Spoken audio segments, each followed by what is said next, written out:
To some Saskatchewan wheat farmers, rain clouds were like an endangered species this summer.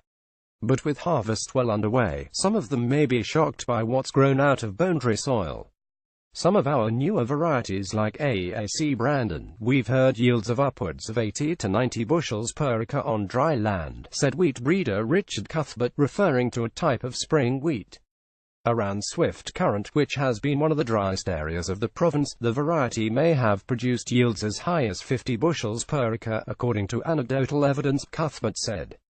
I'm pretty comfortable saying that half of this year's performance has been from improved genetics. Wheat breeder Richard Cuthbert. In context, the average yield for spring wheat last year, in the 6 municipalities located directly around Swift Current, was 39 bushels per acre. The area saw significantly higher amounts of precipitation last summer, with July seeing twice the amount of rainfall it would normally see. Science to the rescue. A number of factors have contributed to wheat farmers in drought-stricken areas avoiding devastation, Cuthbert said, including a good bed of moisture in the ground coming out of winter. However, the science of wheat breeding has played a major role.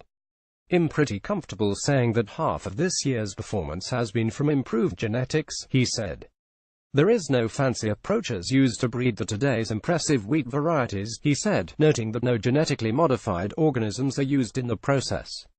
It's more informed breeding than what was done 100 years ago, but the principles are pretty similar.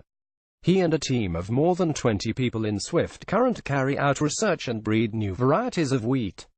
Cuthbert works with spring-bred wheats, specifically farmer-funded innovation. They are funded largely by what's known as check-off payments made by farmers.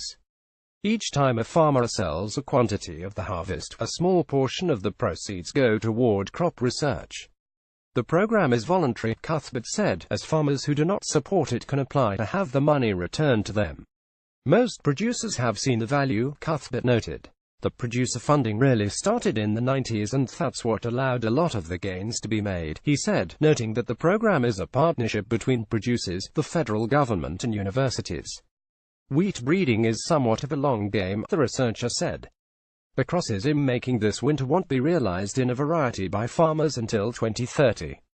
Some of the attributes that breeders are working toward instilling in the plants remain constant, he said.